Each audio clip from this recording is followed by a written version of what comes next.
everybody and namaskar. Welcome to the National Education Conclave 2021, a global initiative by Heartfulness Educational Trust and Heartfulness Institute. This event is co-powered by Samunati.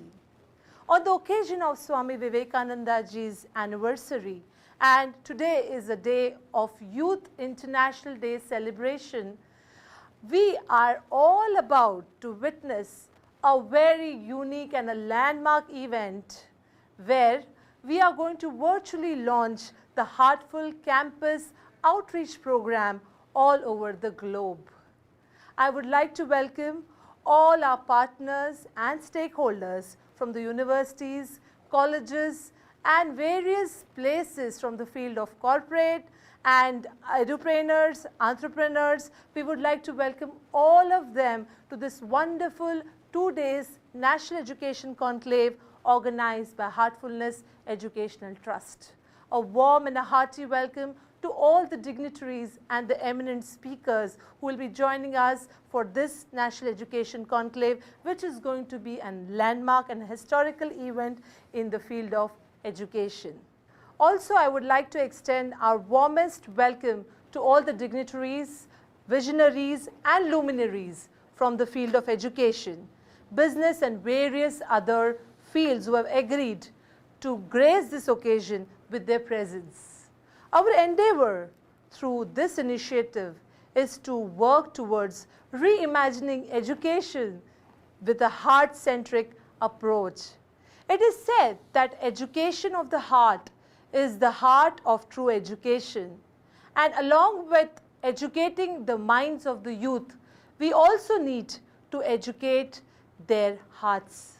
We live in times where there is ever increasing turbulence, there is ever increasing noise in our life. Where do you get a chance to experience silence? Where do you experience moments of silence? How does one get to enjoy silence?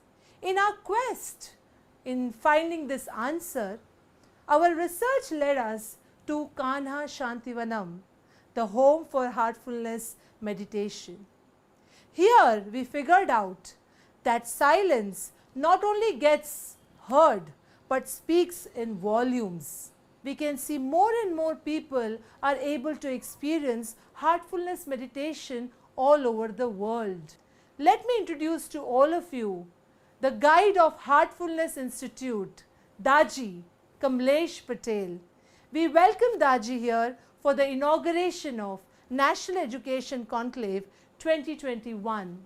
Daaji has empowered more than 13,000 trainers all over the world who every day are putting their energy and efforts to train people and to make people experience the heartfulness meditation.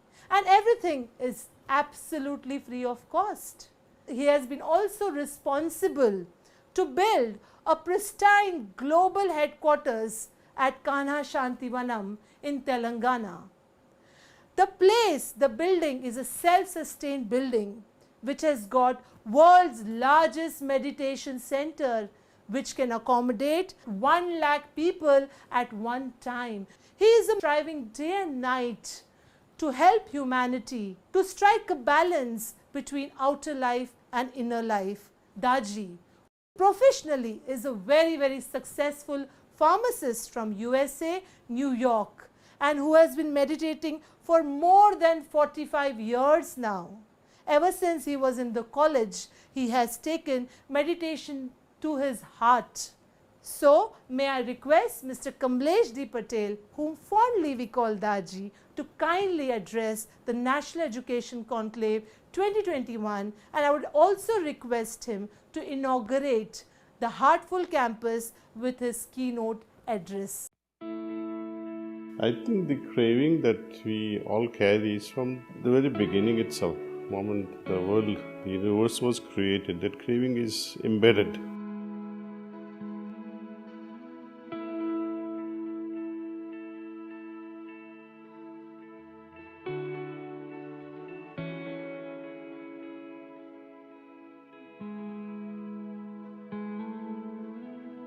I was fascinated by Gospel of Sri Ramakrishna Paramahansa.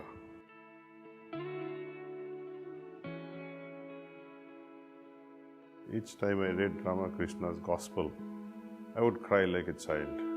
This attitude was there from very early age.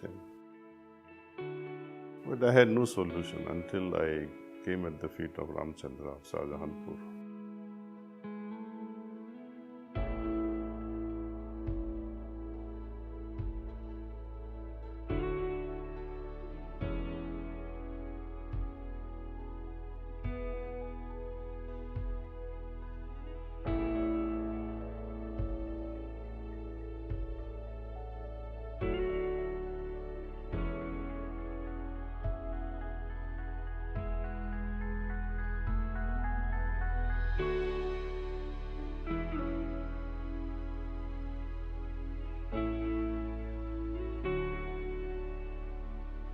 Through meditation, we try to integrate various ideas, various cultures beyond religions without forcing any dogmas.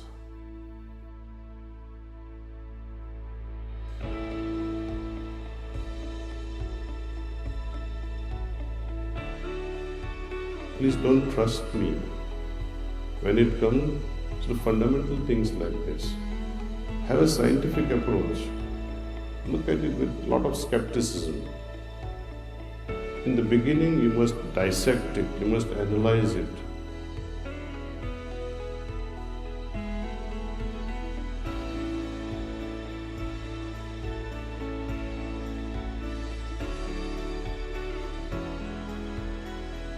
Let's plant some seeds of peace and harmony.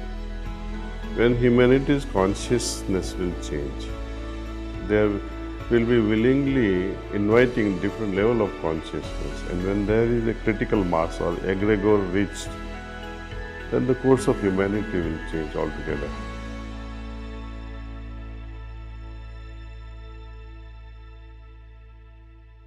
Over to you, Daaji. Namaste everyone. I welcome you all to this education conclave being organized by the Heartfulness Institute on this very special and auspicious day of Swami Vivekananda Jayanti. It is also a National Youth Day. Swami Vivekananda, my hero, has a very important place in our hierarchy of masters of Sahaj Marg lineage. The Nobel Prize laureate and author Romain Rolland, who wrote on Vivekananda, quote, "He was energy personified, and action was his message to man," unquote. If there was anyone who advocated with passion and conviction that we are the creators of our own destiny, it was Swami Vivekananda. He did his immense work in his youth, and by the time he left the world in his 30s, the extent and expanse of his passage has been a monument that no one can ever do justice to. A role model for his time and for ours. I have often been moved to tears when I used to read the words of his Guruji, Sri Ramakrishna Paramahansa, when I was young. I moved with emotions, with tears, whenever I read those pages, the way he used to cry out for his mother, Kali.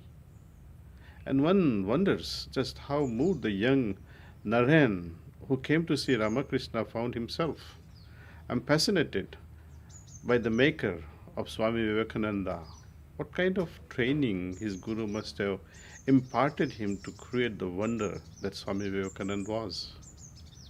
In his book on Swami Vivekananda, Romain Rolland used to say of him, quote, "It was impossible to imagine him in the second place.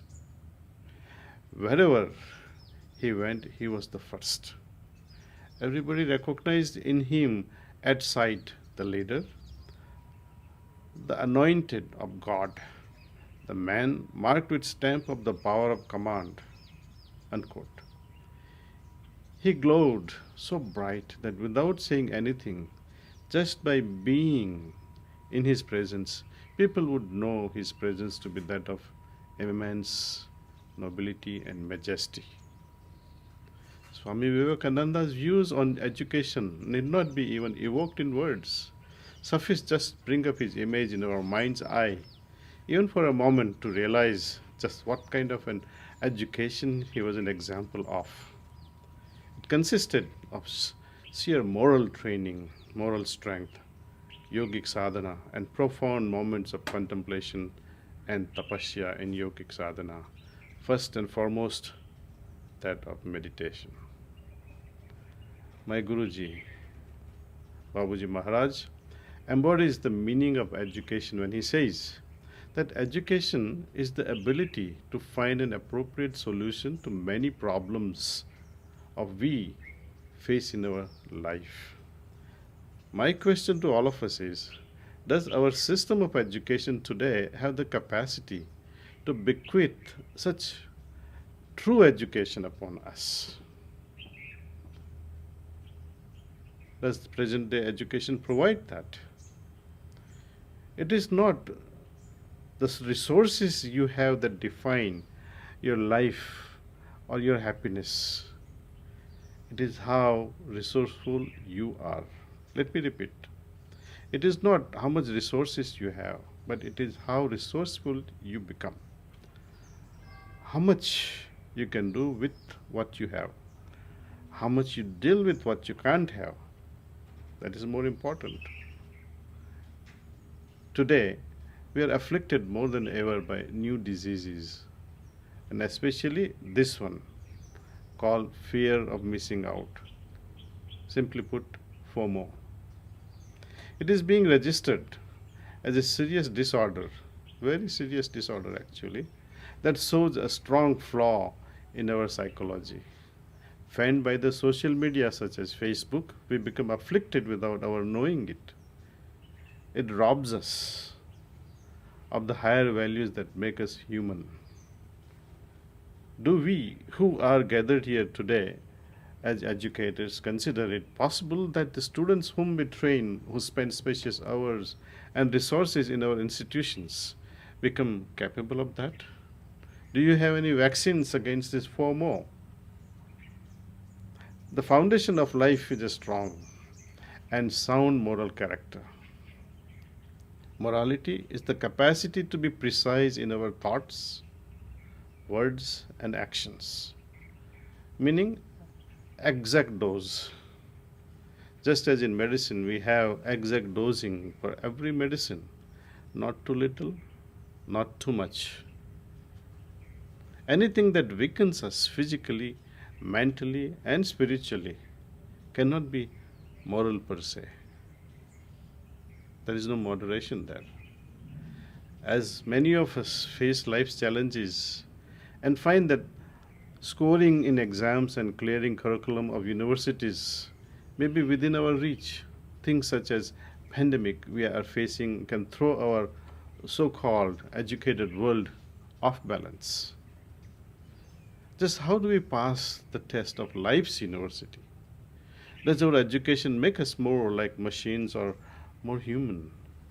Do we learn to become kinder, generous, cooperative, more capable of empathy, or does it lead us into competitive stance where success is paid off by any means?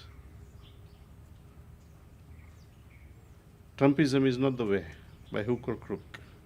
Many a times it comes at the cost of those around us, our resources, and the planet's very fragile ecology. We all know deep in our hearts that there is something very vitally wrong with our world.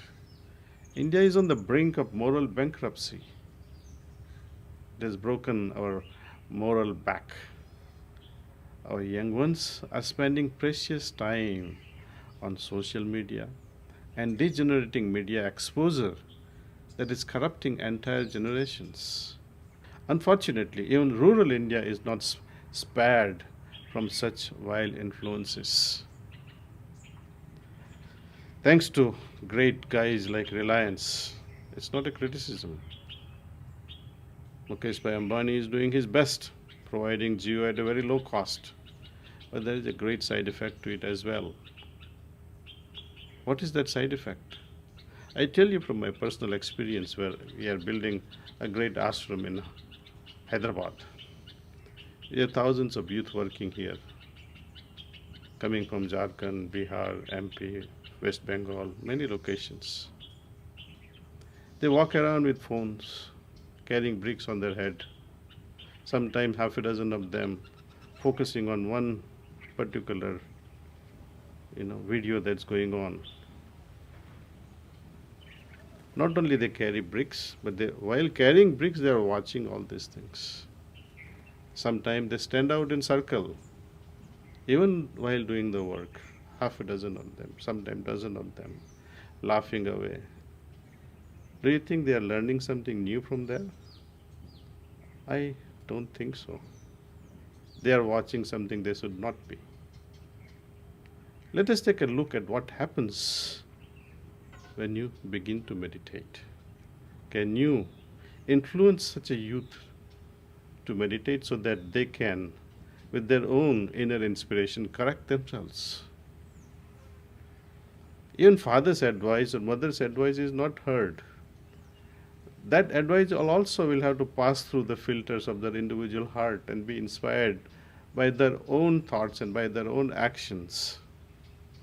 No longer a time we are sailing through where children are inspired by parents. Children are much ahead. Earlier, when society was limited in its scope as far as knowledge was concerned, a small village, father would pass on the tradition to a child, and child would depend on such knowledge from elders. So elders were revered for the bank of knowledge they used to carry. Now, children are more knowledgeable. They just have to Google it. So what happens? They think they are superior to their elders. In the process, we lose this mutual trust and respect, especially towards the elders. Let's take the familiar knowledge of chakras system or energy centers so that we can understand the whole game that we go through in yogic processes. Unfortunately, this chakra system is not really understood, but in fact made mockery of by unexperienced yogis who are trying to promote his yoga as udyoga.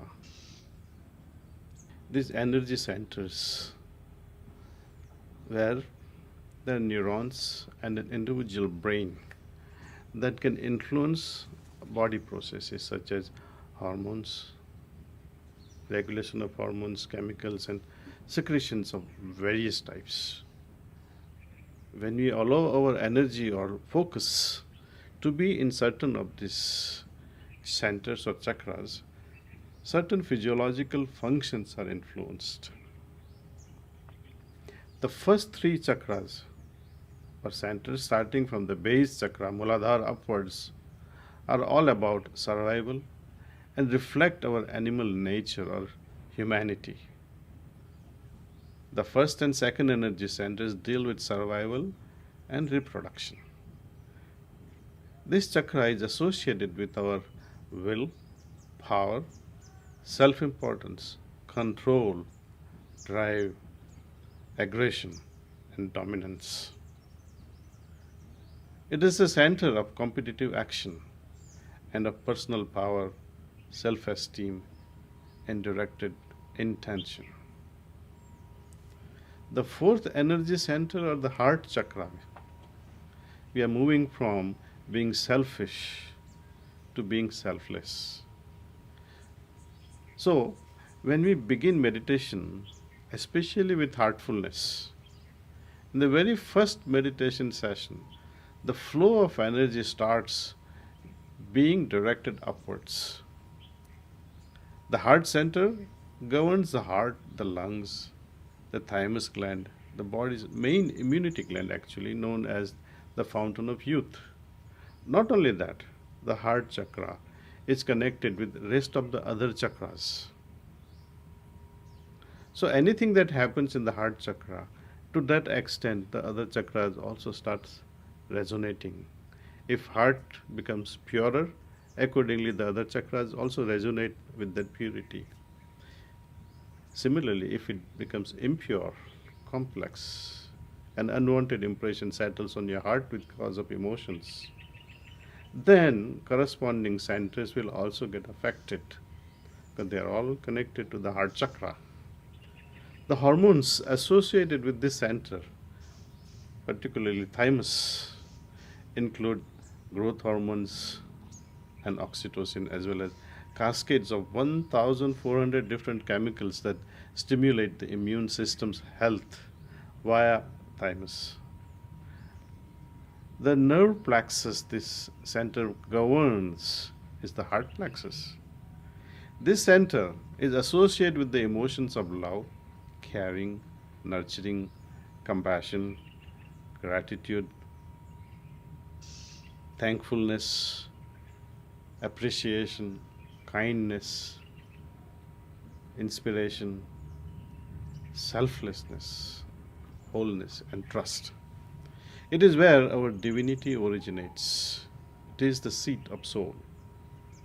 When the fourth center is in enhanced state by focus on it, as we do in Heartfulness way of meditation, we begin to naturally become more empathetic and also full of compassion. When the higher centers start being energized, it's like an antenna you can use to tune into higher frequencies beyond the five senses. Hormones like serotonin and melatonin, as well as other metabolites which are also responsible for your circadian rhythms of feeling awake in response to visible light during daytime, we call Surya Nadi, and sleepy in response to being in darkness at night, we call it activation of Chandra Nadi, Ida Pingla. As we meditate more and more, an inner clarity emerges. Because of this meditation, we are able to balance Ida and Pingla, activating Susumna. You can try it and see what really happens, even doing this 10 to 15 minutes of simple heartfulness way of meditation. And why is it so special? Heartfulness way of meditation is not like any other meditation. It's a matter of experience because it involves a flow of pranahuti. And because of this pranahuti, it changes the equation in changing or shifting your consciousness. And it is this consciousness that we need to change in every individual who is willing to transform oneself and become better, because shift in consciousness in positive way means better consciousness to decide and make better and better decisions in life. No one can teach you and make you expert to face every situation in life. No guru, no avataras, no prophets can make anyone so complete that they do not face problems. Yes, but when we meditate, even when you don't have a support of such avataras or messengers, through your own inspiration that arises from your heart, you will be able to tackle day-to-day issues and make the life a kind of a blossoming life. We begin to be simply more lucid about what is happening within us, and we become completely lucid with better consciousness. Both our inner world and outer world becomes more palpable. You perceive more each day. And as we begin to experience peace and we become familiar with stillness and peace, harmony starts manifesting in life. True harmony can be experienced here and now with simple meditation. But what happens when we get involved more and more with changing our consciousness? What happens when instead of releasing all our energies outward, once each unique center is turned on, the body emits energy carrying specific information or intention from it. However, if we keep living in survival mode and we are overly sexual, overly consuming things, or overstressed by our living our lives, from the first three centers, lower centers, We keep drawing from this invisible field of energy carrying information that is surrounding our body. We are consistently turning into a chemistry. The repetition of this process over time causes the field around body to shrink. This magnetic field shrinks because we are too focused on lower chakras. Once our journey begins from the fourth chakra, you truly become human. And as we move further and further, you develop mastery over Panchabhutas. Having attained mastery on Panchabhutas, you shatter all the human limitations and you are now entering into angelic field of consciousness. You go on moving from Brahman to Parabrahman and actually reach states of Bhumas and Satyapad, and finally to that state wherefrom you can see the origin of the whole universe. Okay, what happens when we don't follow all this path of improving our consciousness? We need to share this knowledge, ancient knowledge. And how can we share this ancient knowledge unless and until we, the educators, are equipped with this and share it with as many professors, lecturers, staff members in the university are familiar with such knowledge. Often people not even have heard of all these things, that it is possible to experience this thing. It has become so esoteric that you have to live and go into Himalayas and experience such things. No. If God is considered omnipresent, do you think his abode is only in forest and mountains? Then you are contradicting yourself that he is omnipresent.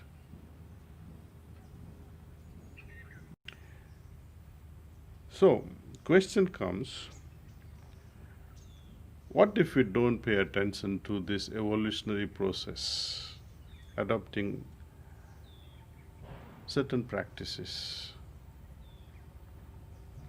Instead of that, if we remain attentive to our basic instincts, anger, fear, irritations, all those negative things, what will happen to our overall aura that surrounds us?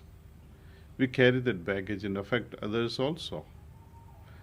And God forbid, if you are pregnant, talking to sisters, if you carry that environment around you, what will happen to your inside? How will your fetus grow with positive energy? So I would say such practices embellish humanity, because mothers to be can really, really influence the destiny of the incoming soul by their own behavior, by their own lifestyle, by their own thought processes, by their own attitudes. And we can regulate these attitudes simply by reflecting ourselves, going inward and meditating on this particular heart chakra with pranahuti. I can tell you with confidence, with complete conviction, that there is no system available like Heartfulness way of meditation. Try this. Even if you have meditated some other systems, well and good. Since your previous experience, even if you have practiced something else, it's okay. That will become an asset. How? Your previous experience of other systems will help you compare this one. You'll be able to rate if this Heartfulness way of meditation, is it really good, or Daaji is just speaking blah blah blah blah blah out of his head. I truly don't believe in imparting belief systems without actualizing through experience. It is the experience that gives us faith, not the vice versa. Often people say, if you have faith, you'll experience.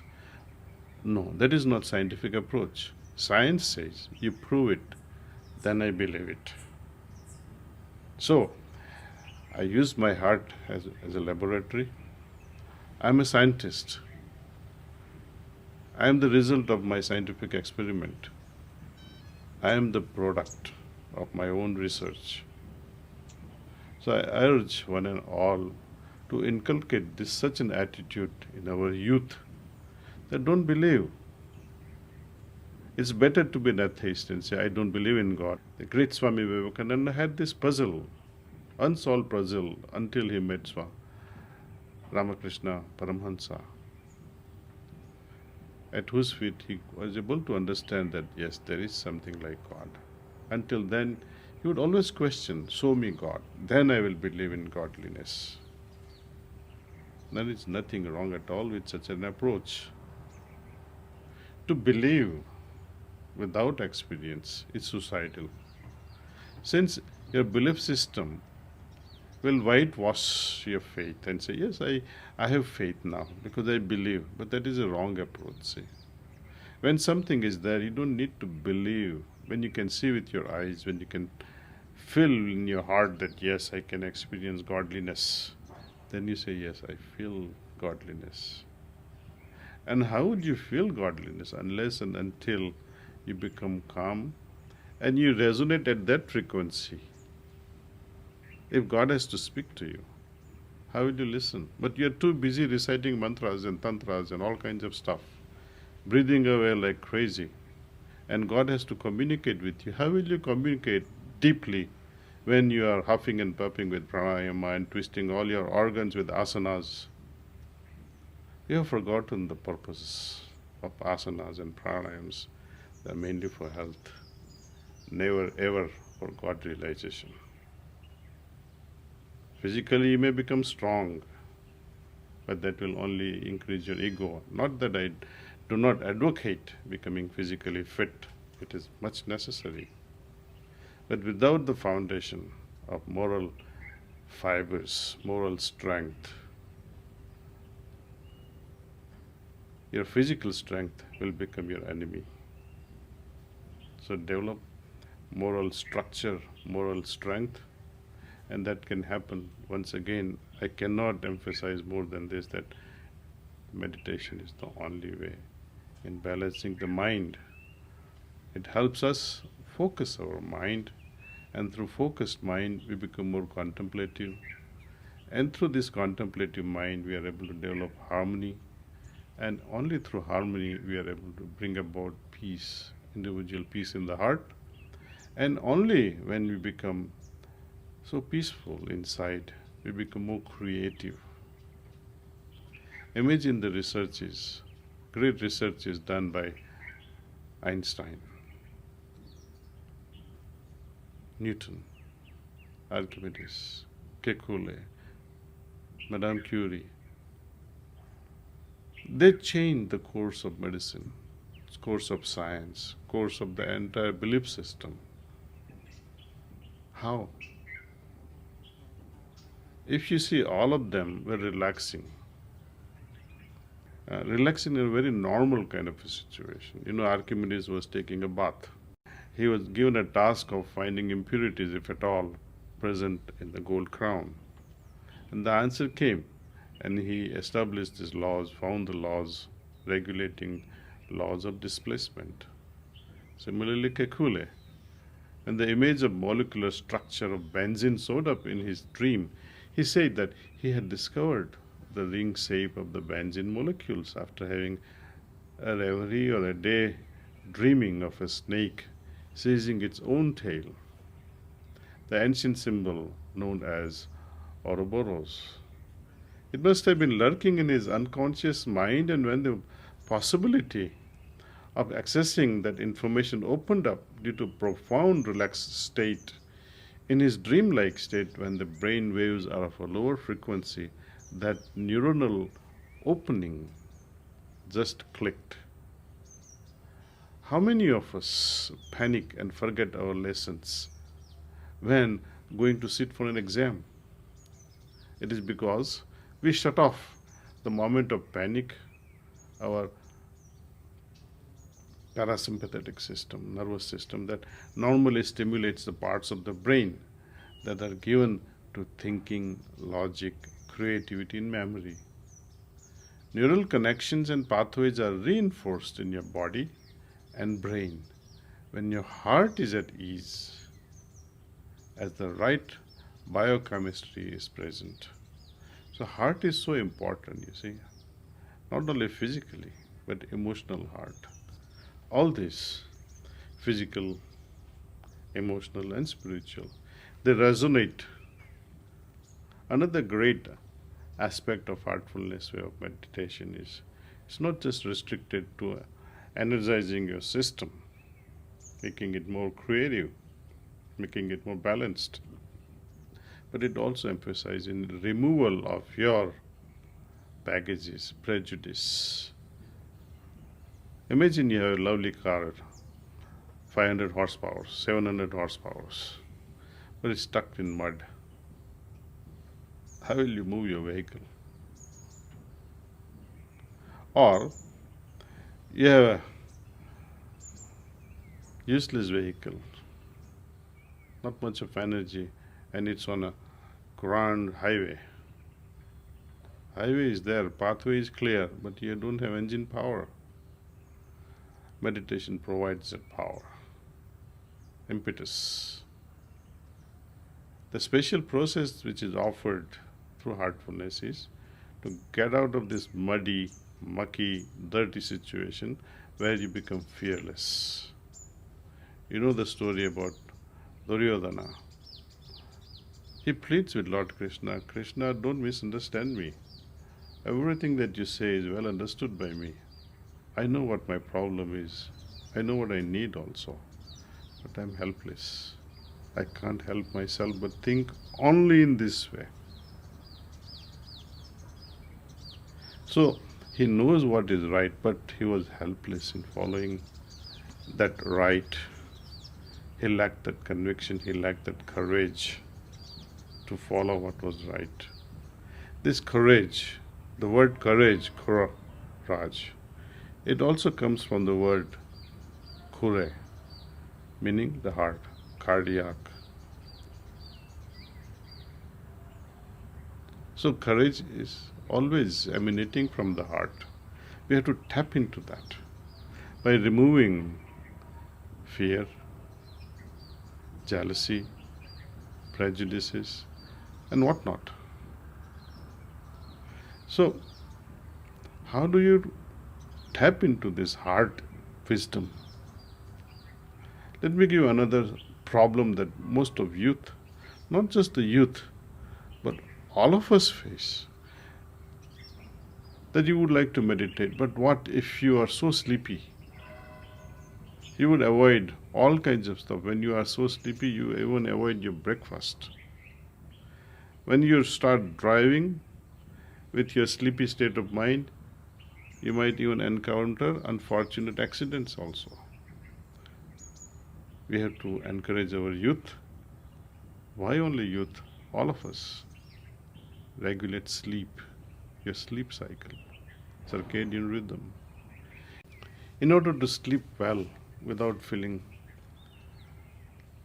undue tensions, without feeling undue fearful, stressful situations, we need to clean ourselves thoroughly, our psyche, our emotions. We free them, and for that also there is a yogic process adopted under heartfulness way, which you can access through this heart app, and you won't regret it. I tell you, time and again, I cannot praise this particular system more than I have been doing. See. When I started this meditation as a student, it was a blessing. With lesser exertion, you are able to study better. You are able to grasp better in the class. Whatever was taught was absorbed immediately. In professional career also, meditation kept guiding us what to do, what not to do in our professional career. In the business world also. It helps in every facet of our existence, and that's why Lord Krishna praises yoga so much. He says, Yoga karmasu kausalam.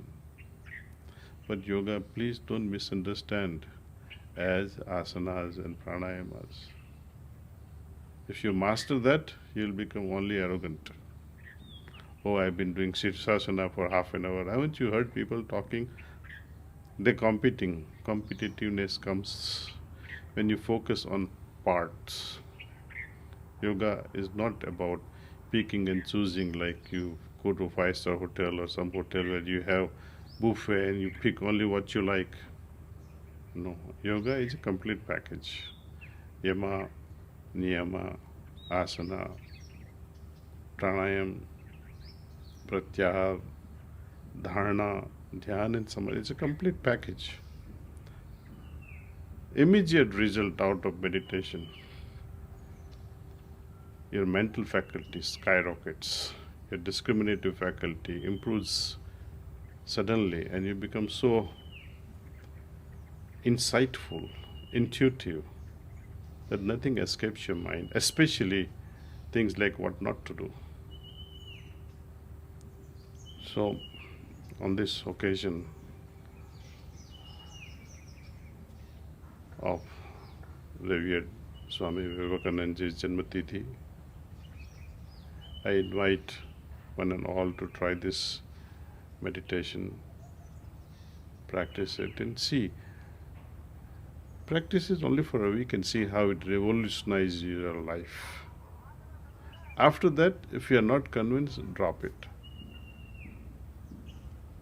But I tell you, once you embrace this practice, it will become a lifelong saga of continuous improvement.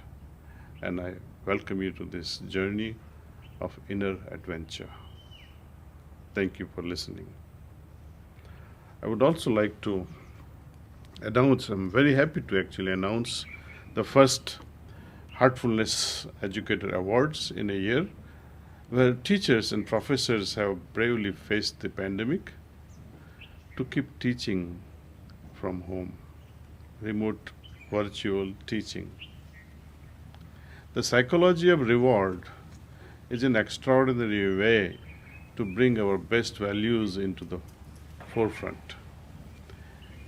In a world where teachers are the ones who most influence our behavior, for them to be given the due admiration for dedication to the most important aspects of education is vital if our society is to evolve towards a better future for our children.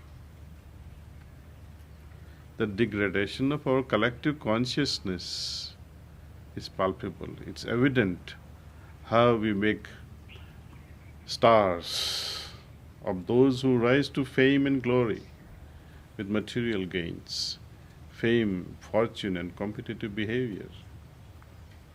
We see it day in and day out. Don't you remember with love and respect your favorite teachers from school? How many times did you acknowledge that in your life? Recall those great souls who made a difference to your life. Recalling them with fond memories, no matter what our age moves us. A good teacher has always been able to inspire in us the need to be a better human being. Their importance can never be underestimated. It is not the subject they teach, but how they teach that moves us the most. It is their consideration, capacity to pay attention to us. The quality of that attention directed towards us as human beings that matters in the long run. Their capacity to love their students and be concerned by what will be their future is what marks a good teacher. That is the reason we have initiated this new Heartfulness Educator Awards that will strive to uphold the highest values of what makes a good teacher, professor, educator, or a youth who is a role model for bringing out the best in the students. If we begin to learn how to reward and reinforce positive behavior, it will be an upward spiral. It is a well-known science now where companies of digital applications are the ones to exploit it to their ends. If we learn the art of empathy and cultivate the inner condition, spiritual condition, emotional state that is meditative, we would be able to create a cultural empathy in which will bring absolute best potential of our youth to thrive and flower. Heartful Professor Award, Heartful Educator Award, and Heartful Youth Initiative Awards will every year honor such individuals who have blazed a trail of love, empathy, concern, and care in their work and on their campuses. I invite you all, meanwhile, to honor and bring this ancient Acharya Shishya Parampara back to our children's and youth lives. Our societies, our homes, our youth will be the better for it. On that note, now I want to introduce to all of you a very, very special person who has, in true sense, worked to present the whole project, that is the Heartful Campus project, to the entire world. I would like to call on stage Mr. Ramesh Krishnan, the Project Director for National Education Conclave 2021, and also the National Coordinator for Heartful Campus Outreach Program.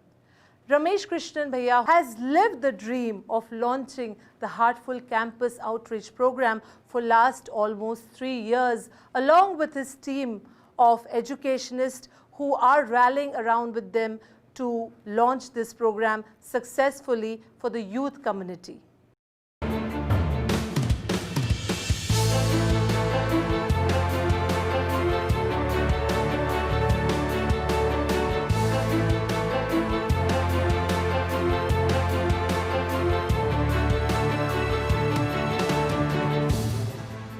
Good morning and hearty welcome to everyone here today.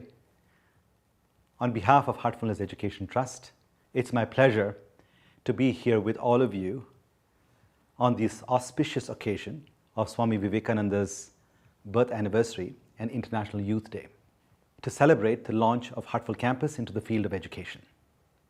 On behalf of revered Daaji, I would like to launch the vision of Heartful Campus in remembrance of a beautiful quote by Swami Vivekananda.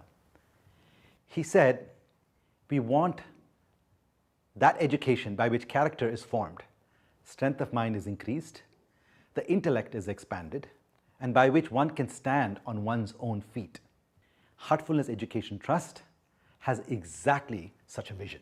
We believe that in order to truly facilitate education of the youth, who are the agents of the future, we need to equip them with the necessary tools for personal transformation.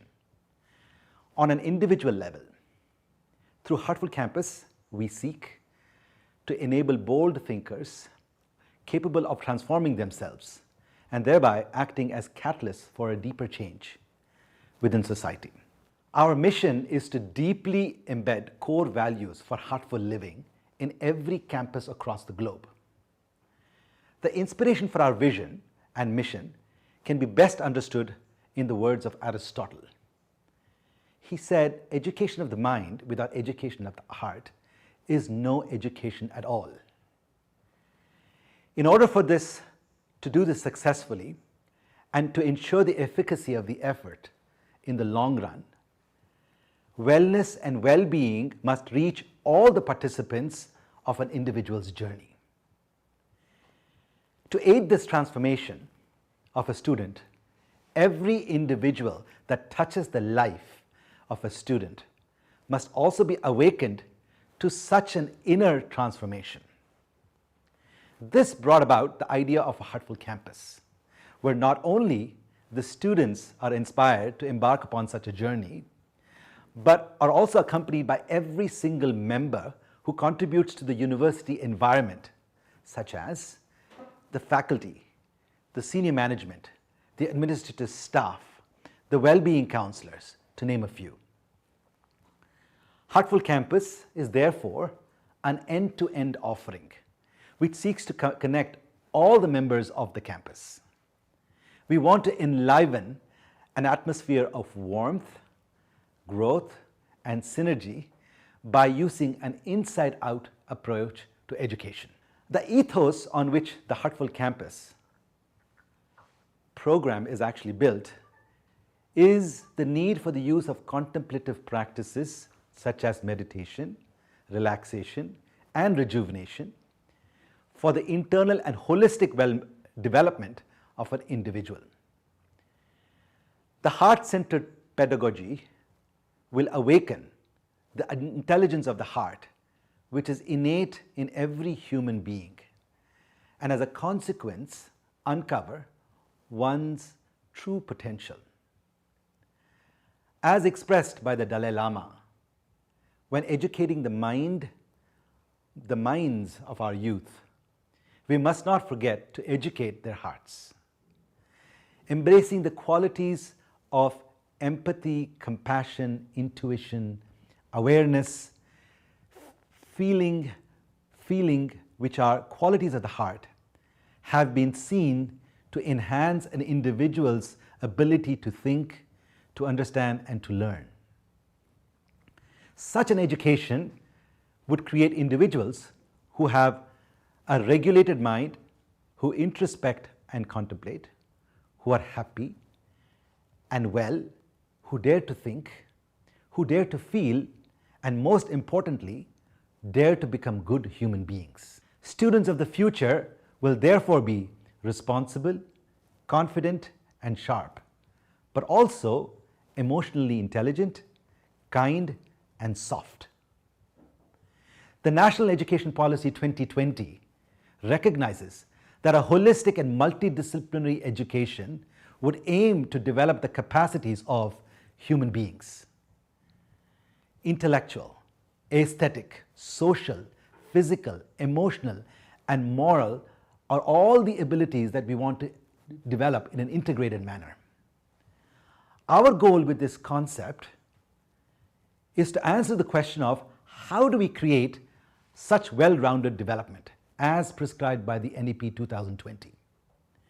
The offerings of the Heartful Campus are therefore designed to address each of these areas. We address the intellectual with tools that regulate the mind, improve the faculties of focus, clarity, and thereby enhance one's capacity to think. We address the aesthetic by delving deep into the inner framework of an individual, which as a result of an inner transformation creates a radical change in the way one presents themselves externally. We offer courses to develop heartful communication, reading, heartful writing skills that fine-tune an individual's presentation. We address the social aspect to enable students to become responsible, conscious, and socially aware members of the society. We address the emotional with courses on anger management, fear management, resilience, and habits in order to expand the emotional quotient. And most importantly, we address the moral and spiritual aspect by inspiring students to listen to their hearts and their true inner voice, and thereby become the source of positive change in society. Therefore, for students, we have designed a course called Heartfulness Enabled Leadership Mastery, in short, HELM, like the helm of a ship, which will allow them to navigate themselves in the ocean of life.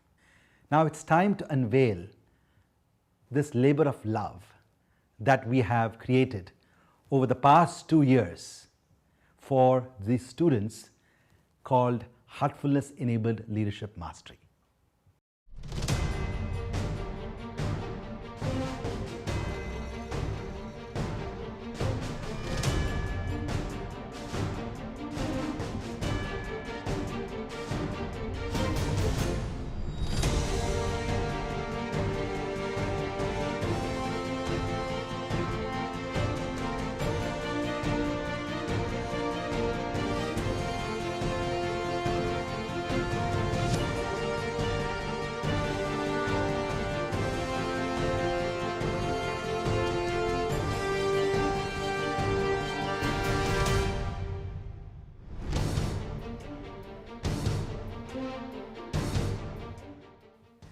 offering is actually broken down into 5 levels. The first level is called Start You Up. Start You Up is a foundational leadership program for the freshers, which blends heartfulness meditation and yoga with reflective and experiential activities. So it seeks to make the transition to university life smoother by allowing students to interact more openly and acclimatize themselves to the needs of their society. The program is completely aligned with the AICTE recommended guidelines for student induction. Now we come to the second major offering. We say that Discover. We call that level Discover. This phase is designed to introduce the first-year university students to the tools of reflective thinking and introspection to help students become aware of their true inner potential. The key outcome of this phase is to build life skills such as positive habits, holistic lifestyle, effective time and stress management, and learn the techniques to live light and live right. Now we move on to our third offering, specifically designed for second-year undergraduate students. And we have called this phase the Develop phase. The program progresses to equip the students with the skills and tools required for holistic growth. We have customized this program to suit the needs of each stream, such as medicine, law, science and engineering, humanities and liberal arts, and business studies. It will enable students to develop those specific skills which the career demands from them, and to truly prepare them for the world of professional practice. Now, after completion of the second phase of Develop, we move into the third level, which is the Deepen phase. This program is designed to create an immersive experience where students are encouraged to be the experimenter, the experiment, and the outcome. They will deepen the attributes that the students decide they need to be the best versions of themselves. This 26-session series, grounded in experiential learning, will help students refine their understanding and deepen their practical experience. So now we arrive at the final phase. This is the highest level module, and we have termed it Dedicate. Under this, the students will learn to apply and dedicate themselves to their personal journey. The student now will use his or her skills to engage in live projects that involve real life professional and personal situations. During this phase, the student will learn the delicate art of balance to find an equilibrium between material and inner transformation. The participants of the program are now dedicated wholeheartedly to the journey and movement through life. Now, in order to support this entire edifice and the program that we have developed for the students called Helm, there are other pillars that need to be built. In other words, we have launched other programs. The programs that are necessary for other members of the university environment. For faculty, senior management, administrative staff, parents, and well-being counselors, we have developed workshops of varying durations, starting from 3 days to 1 year, based on the needs of the university. These programs will help all the participants to understand the relationship between contemplative practice and education, and to smoothly integrate such techniques into course design. The workshops seek to inspire faculty to become reflective teachers and professors. It is said that a teacher takes a hand, opens a mind, and touches a heart. These workshops are aimed at helping faculty to recreate such an experience at every classroom. It will also enable senior management to create a blueprint customized for the need of the institution to facilitate holistic education for the students. Now, I want to tell you what is distinct about what we are offering as part of Heartful Campus. I would like us all to close our eyes for a minute. Let us think about our college days, about all the good times we've had, the ups and downs, laughing with our group of friends, studying the night before the exam, living the hostel with our roommates. Even the memories we have had of our childhood, of our college days, are based on the experiences we have had. The key word I would like to focus here is experience. What is always memorable to us and what we have learned from the most were from our experience. In our education system today, we are constantly separating learning from experience, when in reality, the truest form of learning is experiential learning. Even one of the greatest minds in the field of science, Sir Albert Einstein, said, "Information is not knowledge. The only source of knowledge is experience." So there is a dire need for us to bring this element of experience into the classroom. University life is a time where students are constantly defining themselves, their beliefs, their ideologies, based on their interactions. These experiences shape the lens through which they view the world. What is distinct about this offering is therefore the concept of wedding learning and experience and bringing that into the classroom environment.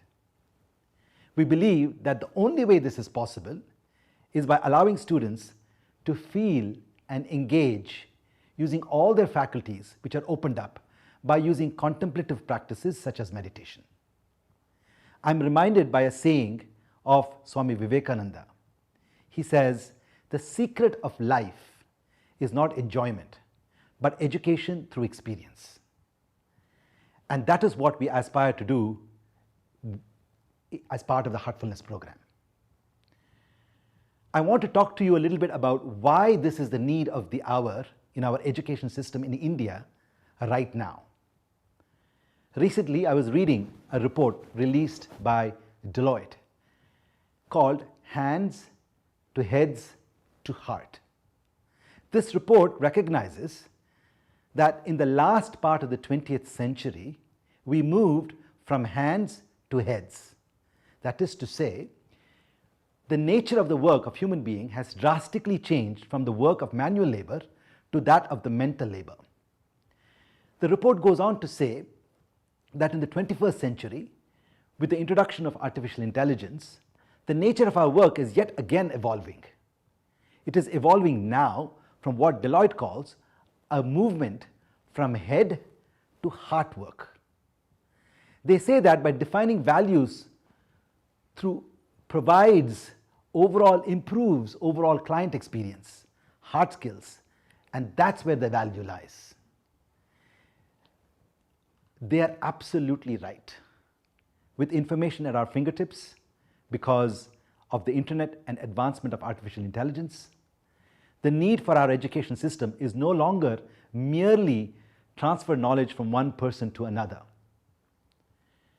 The need of the evolving workplace is for individuals to develop qualities of the heart alongside with the intellect. Soft skills such as empathy, listening, caring, patience, kindness are the attributes that will add value to the workplace in the 21st century.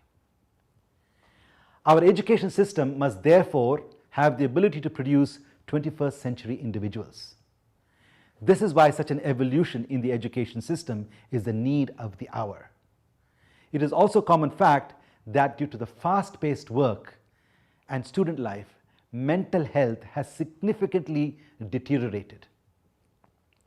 Universities harbor environments of stress, anger, and sadness.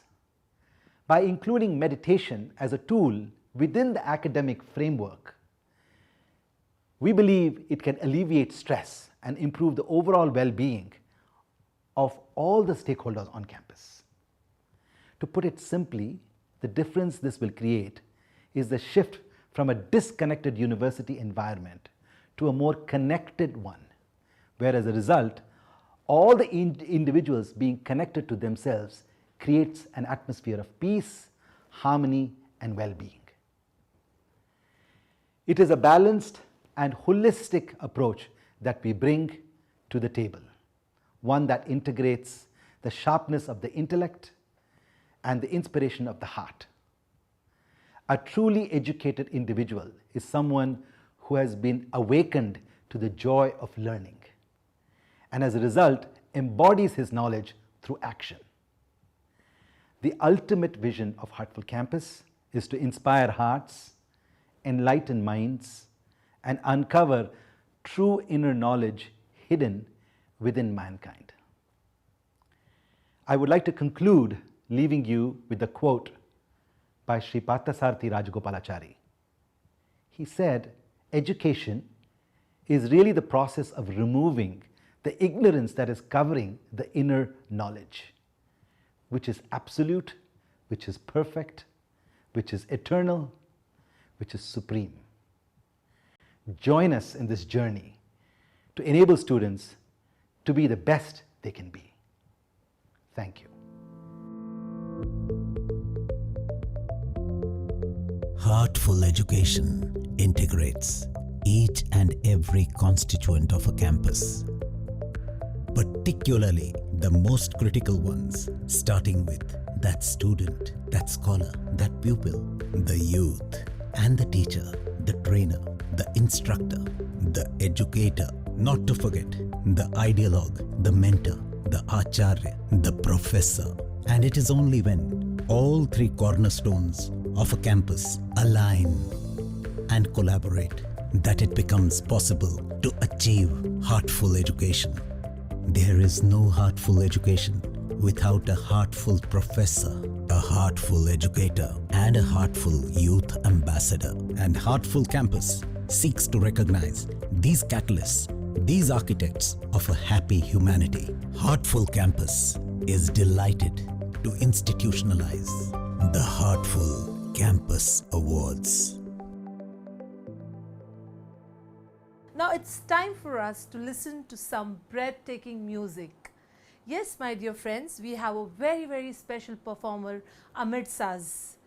It gives me immense pleasure and happiness to present to all of you Mr. Shashank Subramaniam ji. Mr. Shashank Subramaniam is a Grammy-nominated renowned exponent of the bamboo flute from the India and specializes classical music. He is a recipient of the Sangeet Natak Academy Senior Award from the Government of India. He was bestowed upon that award by Honorable President of India at Rashtrapati Bhavan in New Delhi. He was a child prodigy and began to learn and play music at the age of 6. He has been playing music for over 3 decades now. So we are very lucky and blessed to get Shashank Subramaniam for our National Education Conclave 2021. May I request Shashank to kindly present his performance for the inaugural ceremony. Shashank, over to you.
I'm sure you all must have enjoyed this performance, but it was definitely very heart-touching. Thank you for that. Now, we have some very famous and eminent educationists amidst us. We have Dr. Bhushan Patwardhan, the Vice Chairman of University Grants Commission from India. And we have Dr. Pankaj Mittal, the Secretary General of All India Universities. May I request Ms. Ekta Bordolik, the Secretary of Heartfulness Institute and also the Director of the Youth Community of Heartfulness, to kindly introduce both our eminent guests who have joined us for this National Education Conclave for the inaugural ceremony. May I request Ekta to kindly take over. Over to you, Ekta. Namaste. Let me introduce today to you all our next speaker, Dr. Bhushan Patwardhan. Dr. Bhushan Patwardhan is today the Vice Chairman of the University Grants Commission, and in that capacity is with us to give a keynote address. It's rather difficult to introduce such a person as Dr. Bhushan Patwardhan, for he's not only an accomplished academician, he's also a biomedical scientist, he's a philosopher, he's a karma yogi, he's an educator, he's received several awards, including the Best Teacher Award. He's published so many research papers in Ayurveda, integrative health medicine. He's held posts of being the Vice Chancellor of several universities and has been present in several task forces and committees of national importance, think tanks. Dr. Patwardhan has an impressive record of being a scholar, but also having his hands full on with the experiential field of work. That is what makes him so unique, and that's what makes his intervention today so special for all of us. His investment in the work of education comes not only from promoting the heritage of our country, the yoga, the various disciplines that had made India so great, but the fact that he is today a visionary trying to build the education of the future for our country is what makes his presence amongst us so special. Interacting with him several times, I've had the occasion of asking him so many questions on what he thinks of the national education policy, of which he's been an integrative part. I remember reading what he wrote as an introduction chapter called Reimagining Indian Universities. That interaction brought to mind that we have amongst us somebody who is not only concerned, but deeply invested in the work of education, whether it is through Niti Aayog, whether it is through the Mantralaya or the Ministry of Ayush, or the Ministry of HRD. Dr. Patwardhan is present on several fronts and contributes with passion, with savvy, and as you shall see when he shares with us, he's got a lot of ideas to share and work ahead of him. So let's welcome Dr. Bhushan Patwardhan and hear him for his keynote address today at the Heartfulness Education Conclave.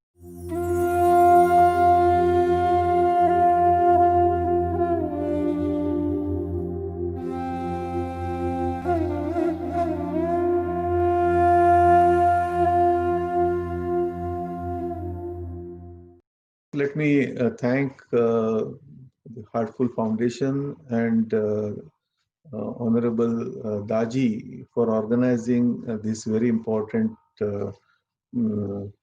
conference, on the theme reimagining university education.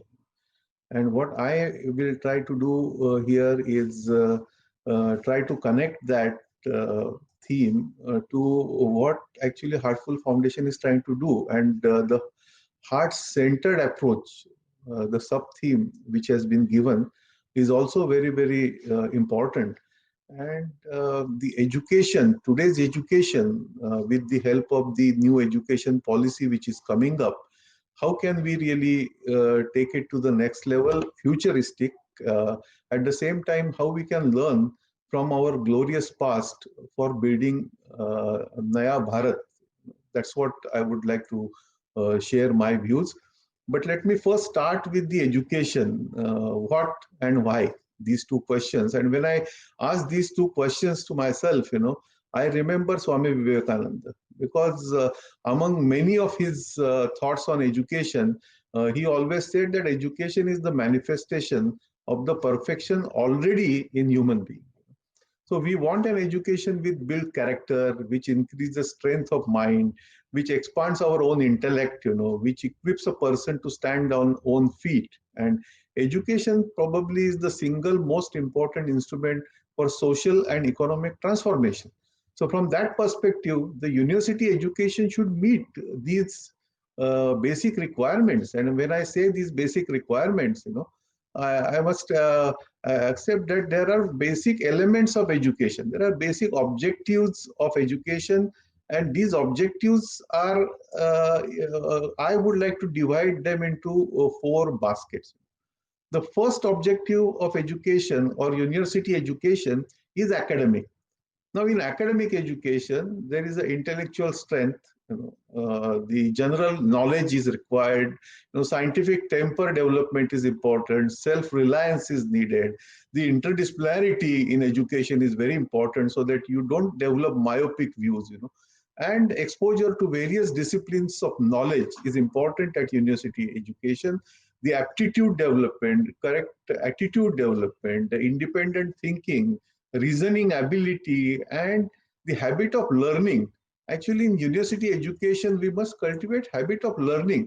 We go on monologous teaching, which is unidirectional, and which teachers think that what they teach in the classroom is only education. I think we have to go out of this perspective, this idea, and bring education academic objectives in a more broader perspective. Now, this, in addition to academic objectives, I think other basket of important objectives come under moral and spiritual values, because without these, education is not complete. The emotional maturity, the ethical value systems, the idea of simple living, selfless service, humility, dignity of labor, this respect to old traditions, a moral character, all these are also part of education, university education. The third component I will bring in is social sensitivity, because if our students trying to become global citizens, if they don't become socially sensible, then the education is of hardly any use, because just knowledge is not sufficient. Change is the only constant in our life. Everything is changing, and education also needs to change. We cannot go on teaching what we have been teaching years earlier. So that kind of a freshness of ideas, freshness of knowledge, continuity of thought processes must come and reflect in our education system. And I must tell you that the new education policy is giving us this opportunity to bring this kind of reforms in our education, because in our country, education policy is coming after almost 30-35 years. So there was a big gap, and our education system earlier has witnessed some kind of a monocultural dominance. And I'm not using this term from any derogatory point of view, but somehow the influence of modernity, we connect it with West. There is no need, because the whole world has become one now. And 21st century is dominated by information technology and knowledge-driven global society. So there is no need for any monocultural dominance in our mind. The disciplines such as philosophy, history, archaeology, linguistics, and fine arts, are very important. And these knowledge systems, they bring from variety of different cultural backgrounds. Therefore, we need a transdisciplinary and cross-cultural perspective to widen intellectual frameworks for comprehension of nature and society. So all this should reflect in the university education. And we should have inquisitive, open mind. Our university system needs to critically review, revise, regain, and promote these sources of knowledge, art, and skills as an integral part of education. It is important to keep an inquisitive, open mind and welcome new ideas, and our quest to add new knowledge must continue. The cultural and knowledge legacy of our own civilization excels in various disciplines. It excels in metaphysics, also in science, mathematics, astronomy, pharmacology, numerical geometry, algebra, trigonometry, medical sciences. Our own knowledge systems are evolving legacy of Indus Valley civilization from Vedic, Buddhist, Jaina, and hundreds of local knowledge traditions. Until now, for example, when I was in school or in the university, I can tell you, I can name all the viceroys, I can name all the Mughal emperors, but I was not taught, what is our own history, who was that Raja Varma from Kerala, without whom the whole India would have become Portuguese speaking, I was not taught who was that Veer Munda, without whom the whole Northeast would have taken an entirely different shape. I cannot tell you without accepting very few lines about various dynasties. There are more than 100 dynasties, prominent dynasties in India. How much of that we have taught in our own history books or in our own education system? So these are the questions we must bring up on there. And I have studied Newton, I have studied Galileo, I have studied Pluto, but I have not studied, unfortunately, I have not studied Panini for that matter. I have not studied, because I come from health sciences, I have studied on my own Charak and Sushruta, but they were not part of my curriculum.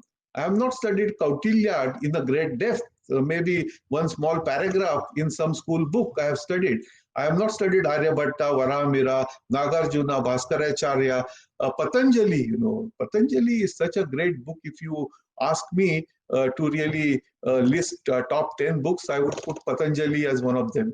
Such a great scholar who taught us Chitta Vritti Nirodha, the whole yoga today world has recognized. Patanjali has given us this gift. But how much of Patanjali our students know? And I'm telling students, not only from yoga students, or every student studying in Bharat, our own universities must have some kind of a knowledge. And I must tell you that the scientists in our country must work to know scientifically what messages our knowledge systems are given. What we normally do when somebody else invents something, we go back to our texts and classics and tell that, oh, we knew it thousands of years ago. Now this is not good enough, which is telling that we knew it earlier is good, but that is not good enough. We should now bring all those ideas from our knowledge systems on research table, on innovation platforms, and work on them and show the world that you did not know this. We knew this, and this is how we demonstrate by doing new science. And this is what will give India and Indian universities a new leadership. Our universities, unfortunately, are trapped in same old mindset, which was given to us as a gift from colonial period. The first 3 universities which were established in India, typical universities, I'm not talking about the Indian or Bharatiya universities, which were there, Nalanda and Takshashila. World's first global universities were in India, but we have lost them. And what we got in gift was 3 first universities in 1857, University of Kolkata, University of Madras, and University of Mumbai. And these universities brought in Kulaguru system or Vice Chancellor system. And the whole purpose of university education was to create those who will serve in East India Company. So the creating Babus, And therefore, the critical thinking and free thinking was not part of our education system so far.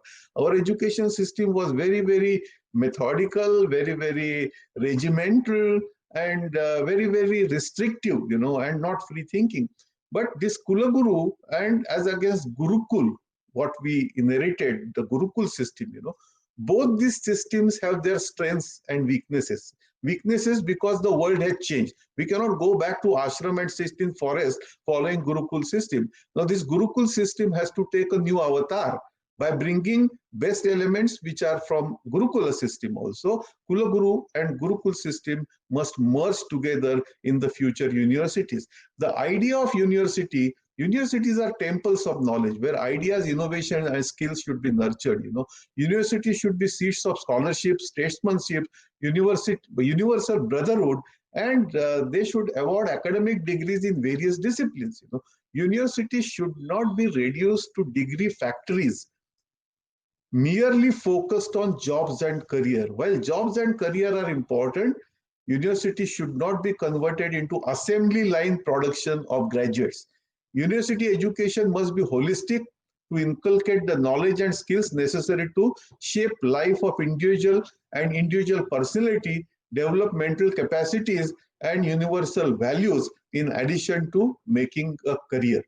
University education will have to be continuously innovate to address the changing needs of humanity, civil society, and not just markets. Today's education, our more focus is on markets and less on people. So this we must change. The future education should be very different. The message is these knowledge systems which are there, they need to be strengthened, they need to be revisited, and they need to be studied from a contemporary perspective. So four Vedas, four Upavedas, the Vedangas and Upangas, are extremely important, and we should really study. For example, from my own experience, I'll tell you, I learned so much.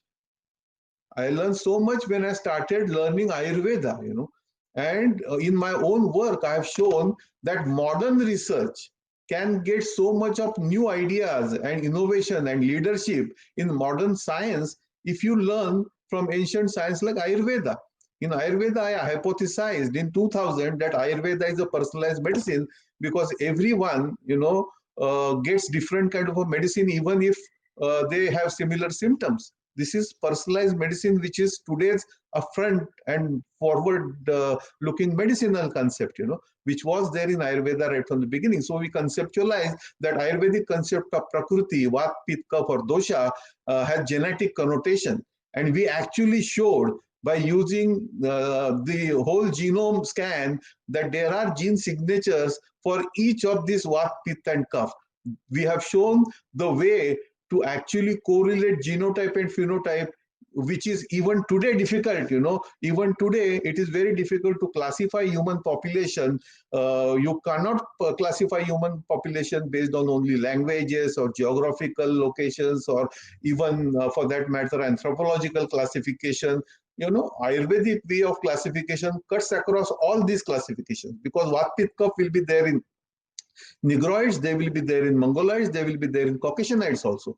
So this kind of innovation we could get from simple ideas, powerful ideas coming from Ayurveda. So Ayurvedic concept of Prakriti, Ayurvedic concept of Agni, and if you go to yoga, there are several researchable ideas in yoga, mind-blowing ideas in yoga.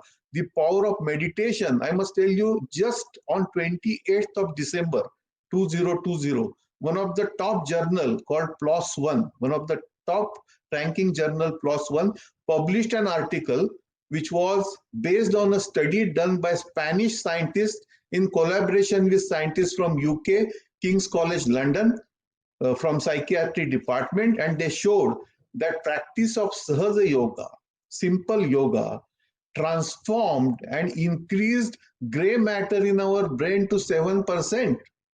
Now, this is phenomenal, and there have been studies that Sanskrit Pandits, those who are chanting not only mantra, but they have they can recite all the Vedas by heart, So the kind of recitation they are doing for years together, the gray matter in their brain is much higher as compared to other counterparts.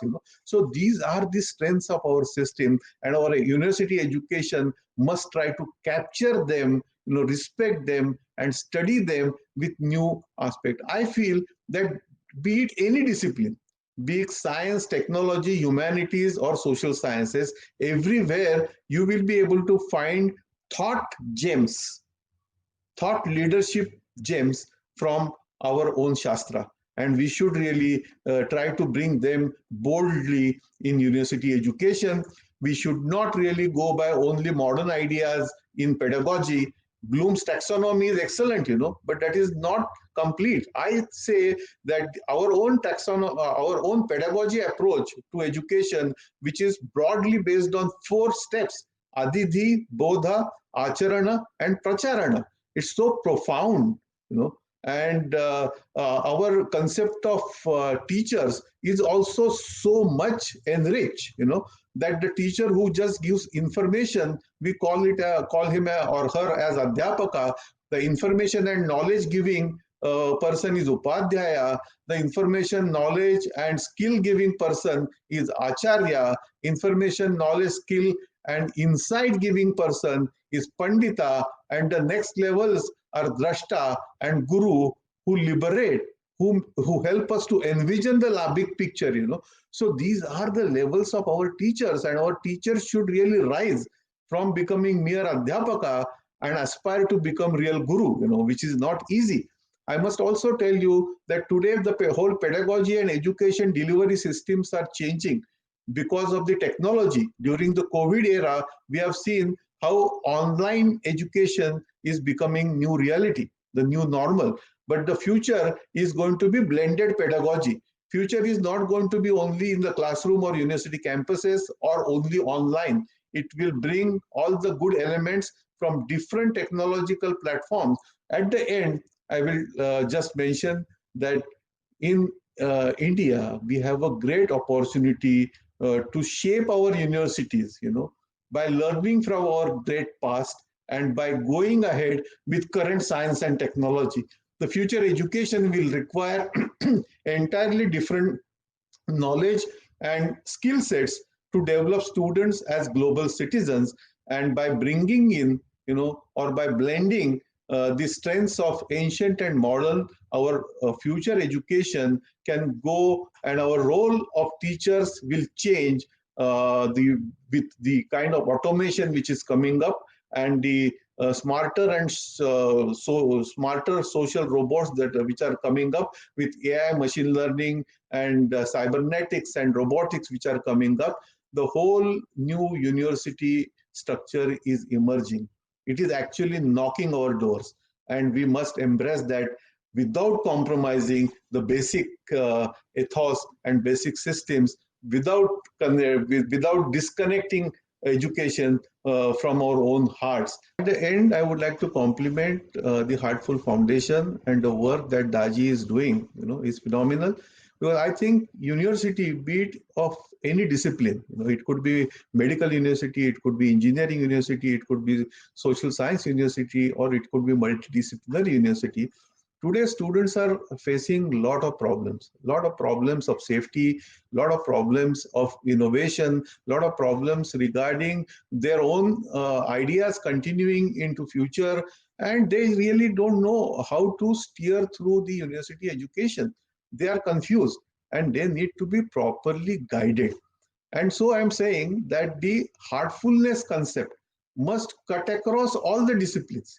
Every discipline, a student coming from any discipline or any university must have some basic understanding, basic idea, basic knowledge about what he or she is.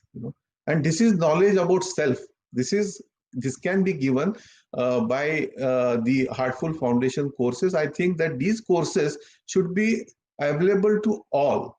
In fact, I would suggest that if a Heartful Foundation comes out with some kind of a MOOCs programs, which can be giving or strengthening or empowering students to make them more stable, more powerful, to retain in their career, to strengthen their career, I think it will be extremely useful.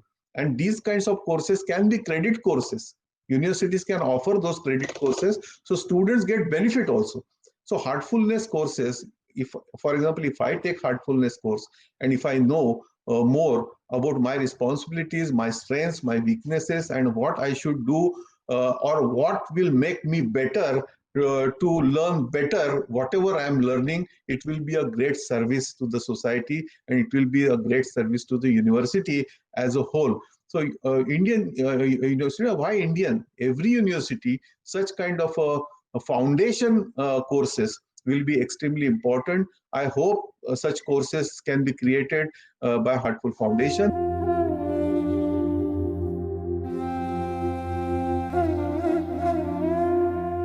Patwardhan, that was absolutely amazing. I'm sure that our viewers will have so much to think and mull over after hearing you speak. Next comes Dr. Mrs. Pankaj Mittal. She is the General Secretary of the Association of Indian Universities, which is a major apex body in the work of education for higher education in India. She, Dr. Mrs. Pankaj Mittal, is a very special person. At a very young age, she became a Vice Chancellor of 44, which is quite an accomplishment. She's a Fulbright scholar and has been a topper in MSc and PhD in agricultural statistics from IARI, New Delhi. Mrs. Pankaj Mittal, prior to joining the AIU, the Association of Indian Universities, that she heads today and steers into a very definite direction, you shall see when she speaks how she shares not only her subject, but she shares her own experience. Every time that I talk to her, I feel so inspired. It's rare to see somebody who denies a formal presentation and brings home in such a beautiful way something or some subject that is so complex otherwise. Mrs. Pankaj Mittal, other than that, let me add, has been serving the higher education sector, especially university education, for over 3 decades. She's been with so many apex bodies of education, such as the UGC, and policy planning, management in higher education. I started back then in 2008, developing a tiny Gurukul into an institution of repute. Her track record is impressive, but even more so, the woman that she is, the strength, the forbearance, and the passion she brings to her work speak for themselves. Talking with her has always been a pleasure, but working with her, we look forward to here at the Heartfulness Education Conclave. It is such a pleasure to welcome Dr. Mrs. Pankaj Mittal with us. And without any further delay, let's hear what she has to say. I'm sure we'll all be delighted to do so.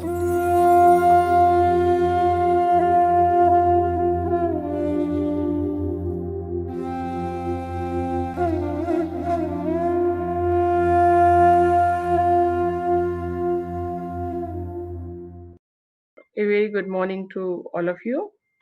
First of all, I would like to thank the Heartfulness Institution, not only for inviting me here, but also for organizing this webinar on reimagining university education with a heart-centered approach.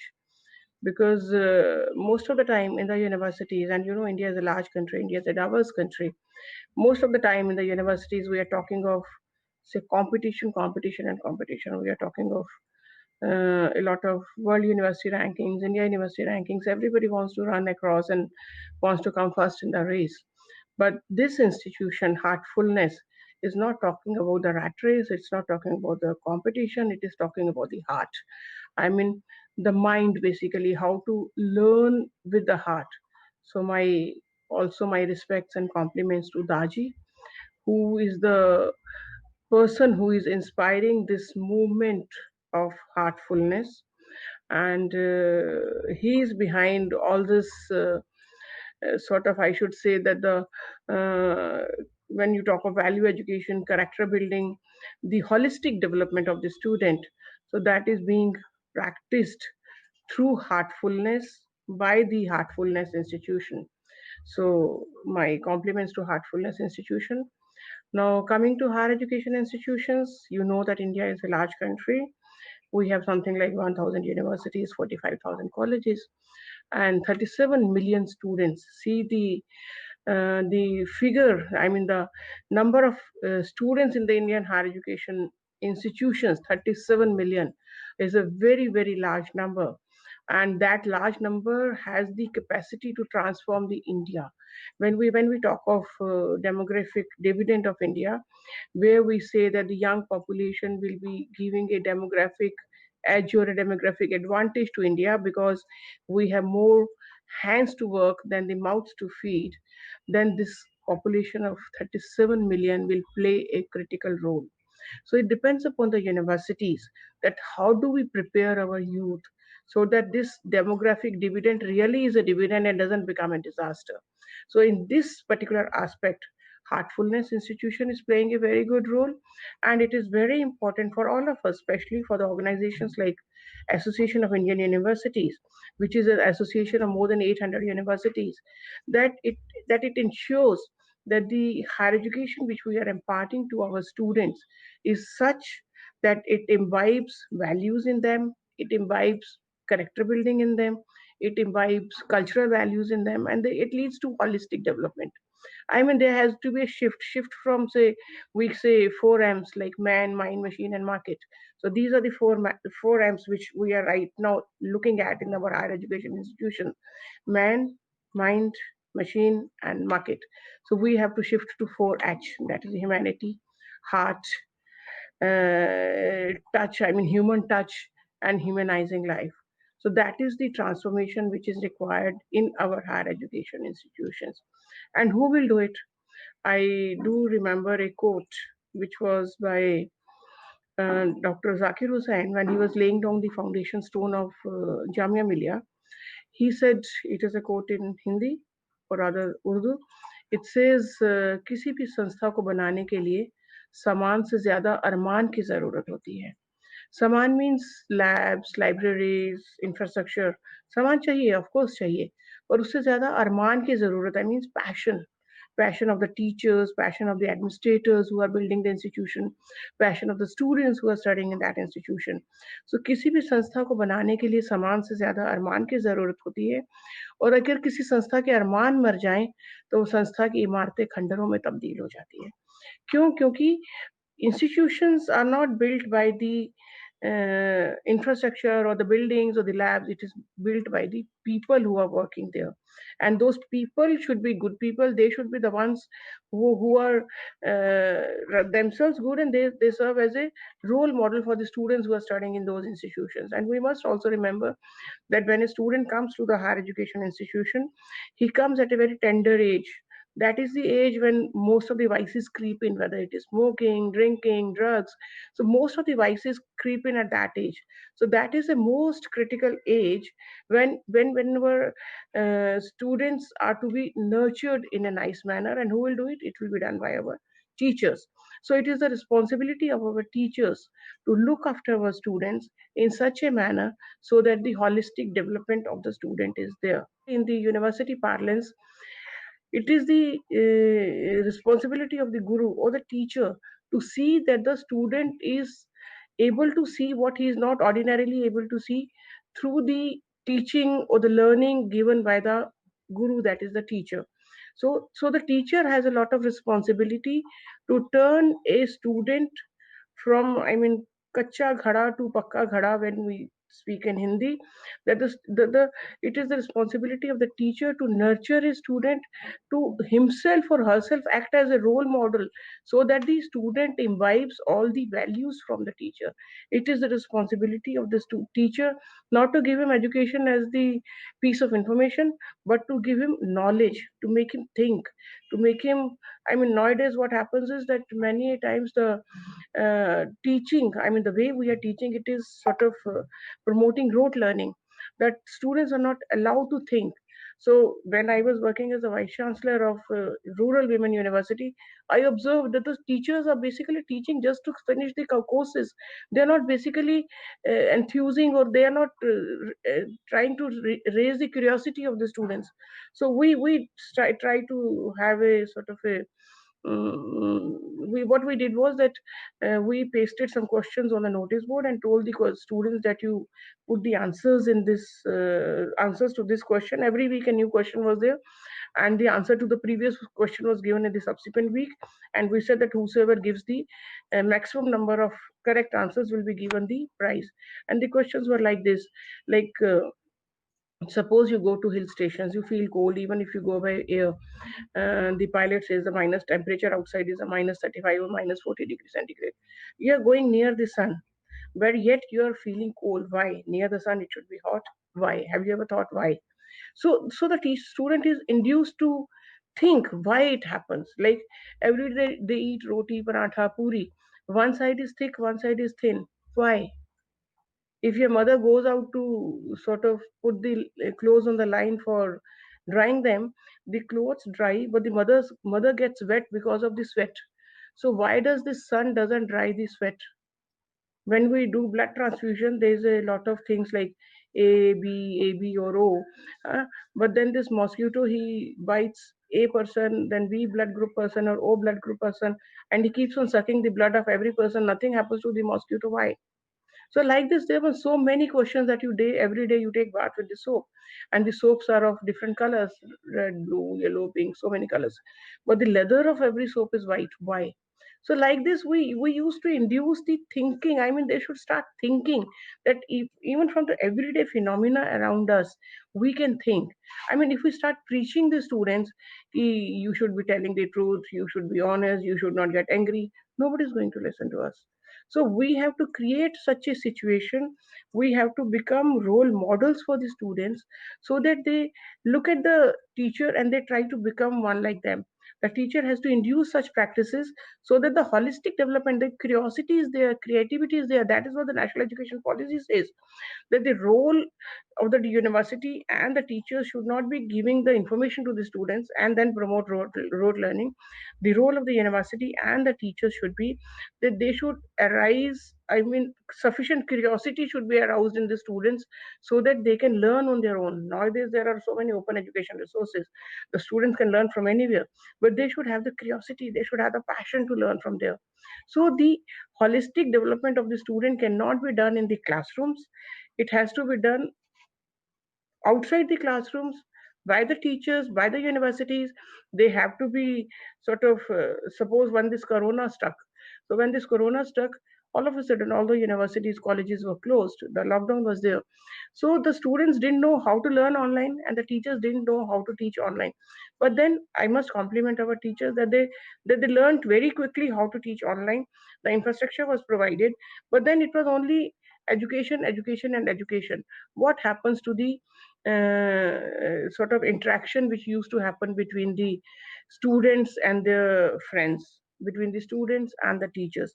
So all that was missing, and the students really, I mean, you must have seen many cases where the students were basically depressed during the lockdown, just because they were not able to meet the friends, just because they were not able to interact with their fellow colleagues, just because they could not speak to their teachers.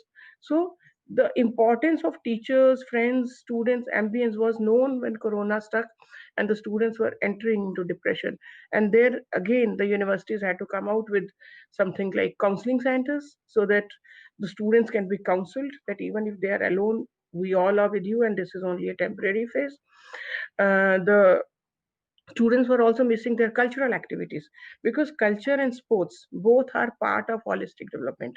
The students were missing the cultural activity. So in AIU, what we did was that we started a online cultural program called Kuch Artistic Corona. Corona was made into Corona. The Kuch Artistic Corona, in which we invited videos from the students, and the performances were to be sort of evaluated and some prizes were given. So you won't imagine that 2,500 videos were received by us. So that was how much the students were missing the cultural programs. So when you talk of holistic development, it is not only education, it is academics, the way you think, the attitude of the students, the conduct of the students, how they conduct themselves, whether they are in the classroom or outside the classroom or in the society or in public. So what is the conduct of the students, how they behave throughout their lifetime. I mean, it's a question of lifelong learning. It's not only the subject. I don't remember every subject or everything which I studied in my classroom, but I do remember that the institution taught me that I should be behaving well, I should be a good citizen, I should be telling the truth, I should not be indulging into wrong activities, malpractices, corruption, honesty. And when I say honesty, honesty not only in terms of money, that is, we should be honest only in terms of it, but honesty in our actions, that we should be honest in our actions. If I'm given some work, I should be doing that work honestly.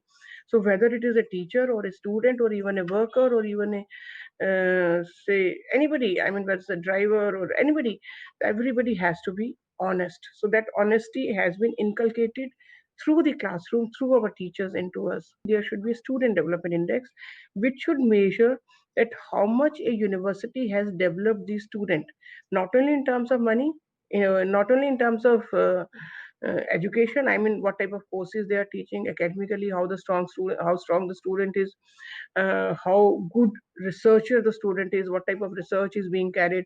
So academics and research is one aspect of it, but also whether the student is confident or not, whether the student is able to conduct himself or herself in the right manner or not, whether he or she is a good citizen or not, whether when even he or she drives on the road, whether she gives space to others, whether she is sort of concerned about others. So all that has to be taught. And then sports is important, culture is important, value education is important, character building is important. So all this holistic development of the student should be measured in student development index. And when you take admission in a university, we should see that what is the student development index of this university, that how much this is developing the student holistically, not only academically or in by research point of view, but overall development in sports, in culture, in value education, in character building, in inculcating right type of values into the student, in inculcating values so that he or she becomes a good citizen of the country, patriotism. I mean, all these feelings have to be inculcated, and all this should be counted towards the student development index. So AIU right now is working on student development index, but the only issue becomes that how to measure these things. So many of these things are not quantifiable. So they are qualitative aspects, they are qualitative measures. So we are working on developing student development index. And if every university has a student development index, then it will be easy for the students and the parents to decide which university to go to for holistic development of the student. So that is very, very important. So I personally feel that the universities should work for the holistic development of the students, not only for producing graduates who are employable, who are getting good jobs or high fat packages.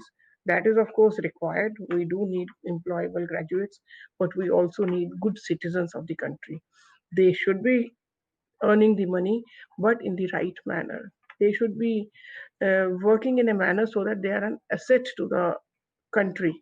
If the universities work in this direction, if the universities take care of the holistic development of the students, I am sure that India will harness the demographic dividend which it is getting by virtue of its young population. So with this, I would like to thank everybody. Thank you very much.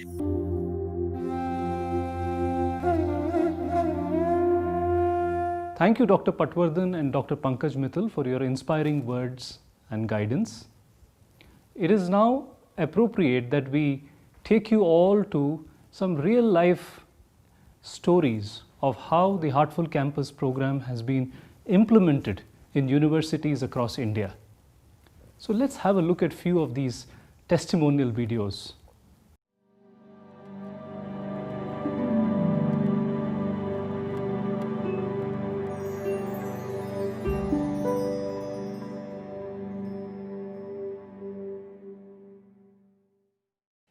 On the auspicious occasion of launch of Heartfulness Campus Initiative and National Education Conclave 2021 under the auspices of Heartfulness Education Trust, it is a matter of great pride for me to be the part of this inaugural function. It is most heartening to note that theme of the initiative is reimagining university education with a heart-centered approach. On this occasion, I am happy to share that Heartfulness sessions were being conducted at King George Medical University, Lucknow, prior to COVID pandemic for undergraduate students of medical, dental, nursing and paramedical courses on Saturdays during available slots of their busy schedule. We were convinced that there was a visible positive change in those attending these sessions. I had good fortune of attending few of such sessions being organized at KGMU.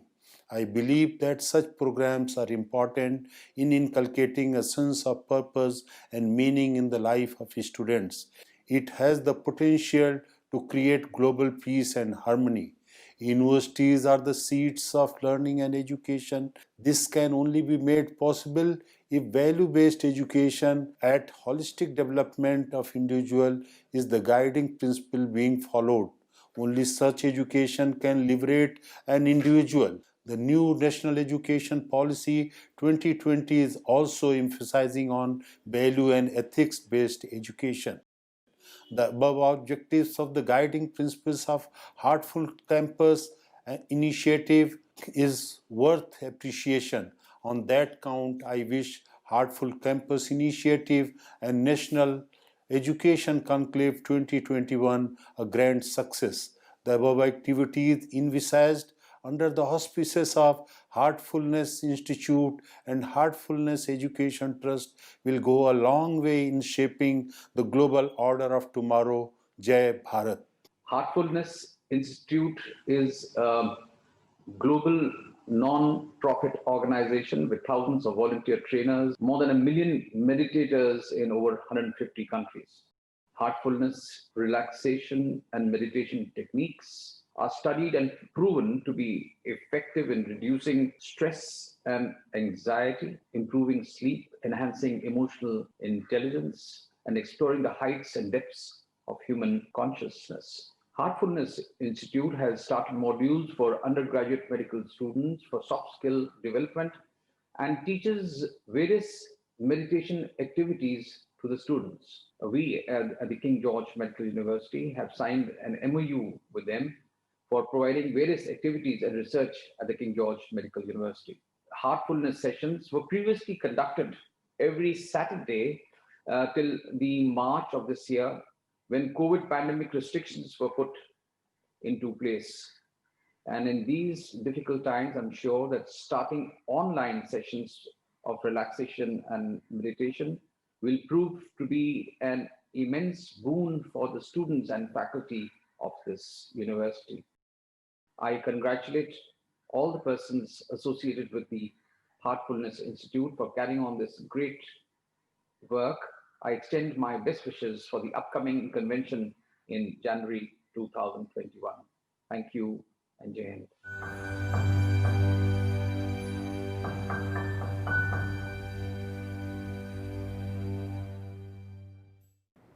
Hope this session was enriching, motivational, inspirational, and everything what you had thought you were able to get in this program till now. For the second session of the first day, let's all meet and join together at 5 p.m. in the evening for the second session of the first day of National Education Conclave 2021, presented by Heartfulness Educational Trust, co-sponsored by Samanati and supported by Heartful Campus. See you in the evening. Bye-bye.